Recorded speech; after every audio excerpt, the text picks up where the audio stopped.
Hey everybody, it's Mickey, and in today's video, I'm sharing with you the most delicious new fall family dinner. Today we are going to be making Crock-Pot cube steaks and the most decadent Reese's Peanut Butter Cake Supreme. So if you are new here, I hope you'll take a minute to subscribe. I put out new videos every week about all things home.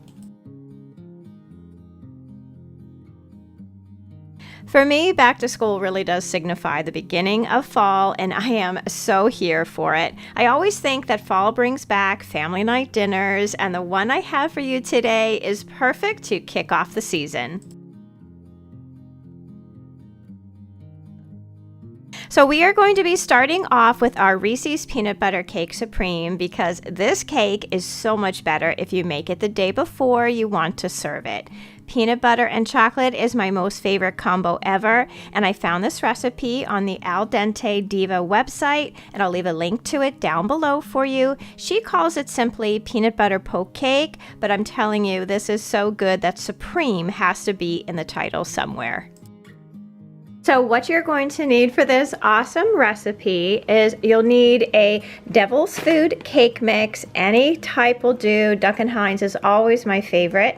You're going to need a regular 3.4 ounce box of vanilla pudding.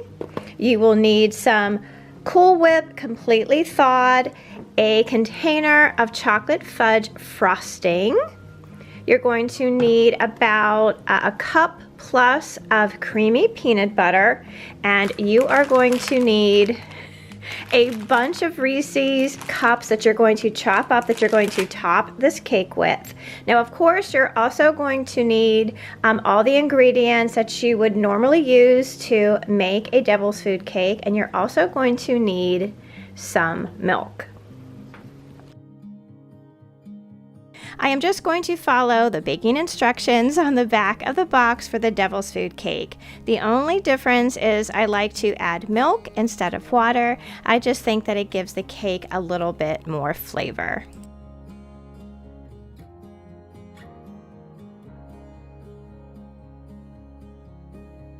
So you may have noticed that my video is very late this week, so we do have a little catching up to do. I have some really big life news to share with you. So if you have been here for a while, you are very familiar with my daughter Rebecca. She had popped up in videos, every now and then. Well, our Rebecca got engaged last week, and she is so incredibly happy, and I'm just so happy for her that she has found that person that she wants to spend the rest of her life with. Now, she won't be getting married until probably the end of 2026, and once they are out of graduate school. But I'm sure there's going to be some wedding planning and DIYs along the way. It is just so much fun having something so wonderful to look forward to. So we're just going to bake the cake following the box instructions, and then in a separate bowl we are going to be making the peanut butter pudding. So for this you're going to need your box of vanilla pudding mix, 2 cups of milk, and a half a cup of peanut butter.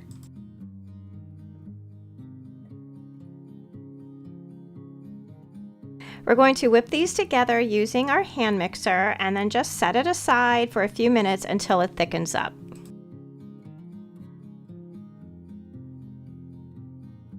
So our cake is all done baking, and while it is still hot, you're going to take the handle of a wooden spoon and poke holes about 1 inch or so apart all over your cake.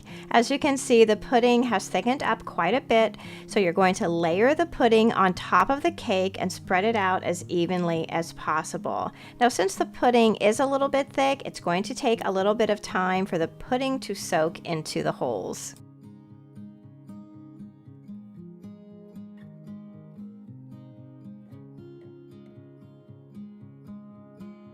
Take your container of chocolate frosting and melt it either in the microwave or on the stove top. And then you're going to pour it all over your pudding layer of the cake. Spread it out as well as you can, trying not to mix it too much with the pudding layer. Once the chocolate frosting is all evenly spread out, it's time to put your cake in the refrigerator for like an hour or two to get it nice and cold before the top layer. While your cake is cooling in the refrigerator, now is a great time to chop up your Reese's peanut butter cups. I would use at least 10 to 12 because you're going to want to cover the top of the cake as well as possible. Now, I have also used as toppings, along with the peanut butter cups, chopped peanuts. I like to add sprinkles depending on the season of the year, and you can also add mini chocolate chips, whatever your heart desires.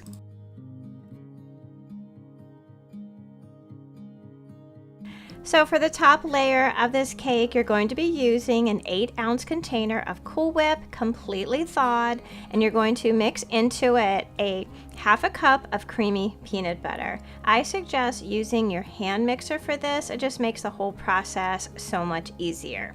Take your cooled cake out of the refrigerator and add this Cool Whip layer to the top of the chocolate frosting. Smooth it out as well as you can to be sure to cover the whole entire top of this cake.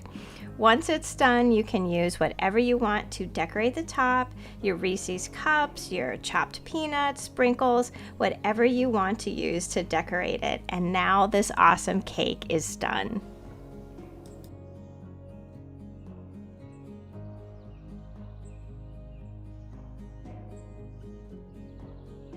Like I said, you're going to want to make this cake the day before you serve it so it can spend the night in the refrigerator and get cold all the way through. You would think that this would be a really heavy cake to eat, but it's not. It has a very light texture, and the layers of pudding and Cool Whip make it so delicious. If you have people in your family that love a chocolate peanut butter combo, this is the cake you want to make for them. It's one of my most requested cakes, and it's one that is perfect all year round. You'll have to leave me a comment down below. Let me know if you try this recipe and what you think.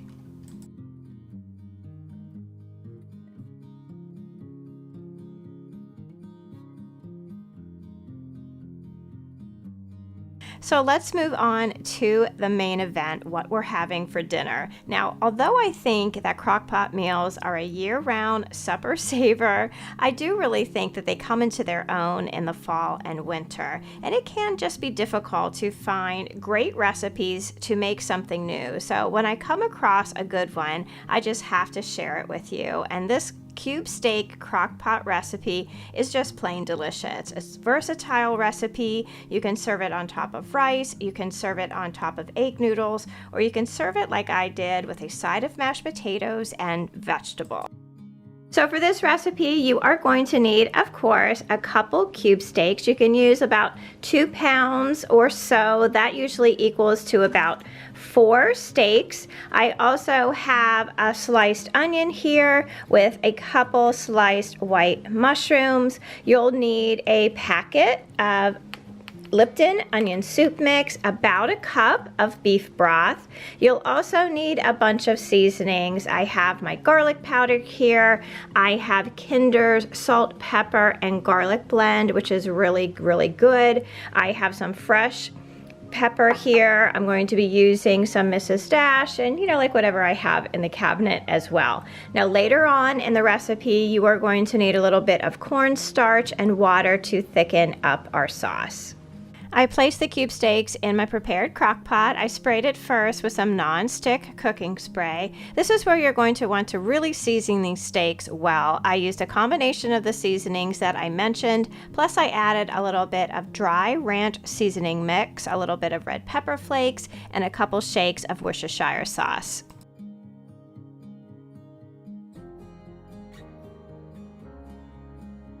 Add your envelope of Lipton onion soup mix, and then I covered the steaks with the sliced onions, and I sliced up a few mushrooms to go on top as well. You can also slice up some red or green peppers if you like. You're going to want to cover this meat with about a cup or so of beef broth.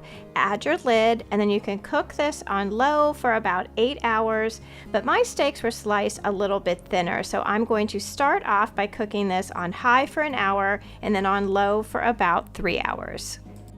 While our cube steaks are cooking away in the crock pot, I'm going to get started on our mashed potatoes. I have 4 large potatoes here that I scrubbed and peeled.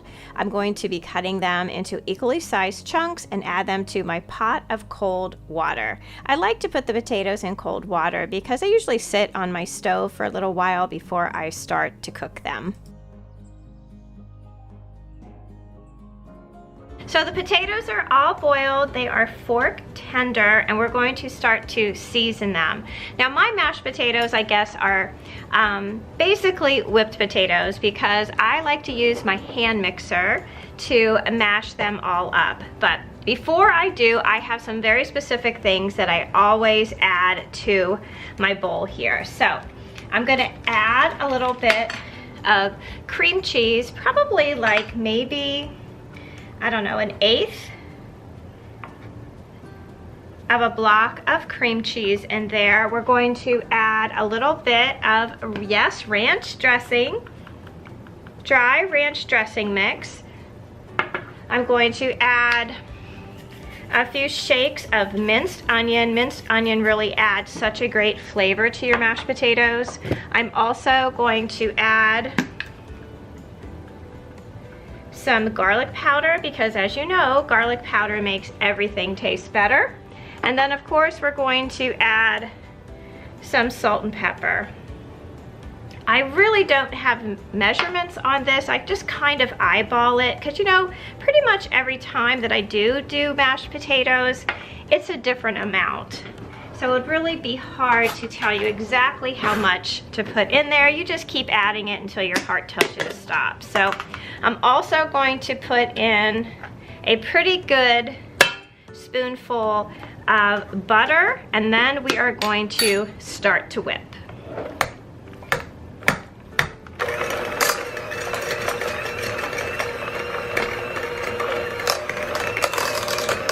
So you're going to whip till everything looks like it's a little bit crumbly, but you know that everything is really well mixed. And then we're going to start to add a little bit of milk.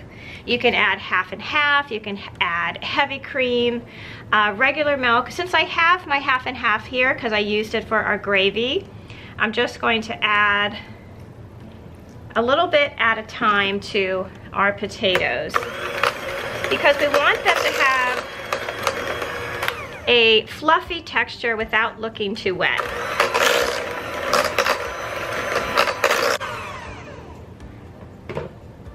So that is looking just about perfect to me. I'm not gonna add any more milk to this because I like my potatoes to be maybe just a little bit drier and a little bit more fluffy.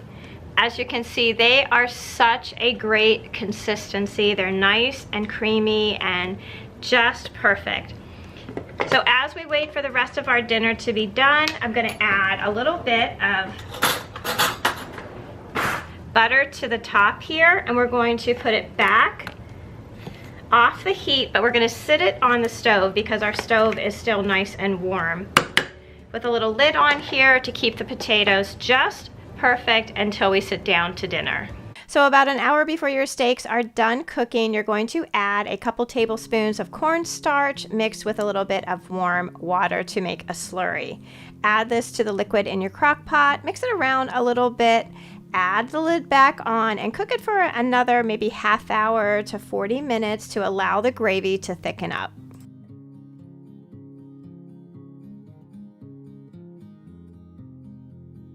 I really do love a good crock pot recipe, and I think this one is really good. I'm always looking for new recipes to try. You know, sometimes it feels like I have made every crock pot recipe known to man. So if you guys have a good one, I would love for you to leave me your favorite crock pot recipe down in the comments below. Sometimes the hardest decision is what to put in my meal plan for the week, and I think, like all of us, maybe our new favorite recipe is just around the corner.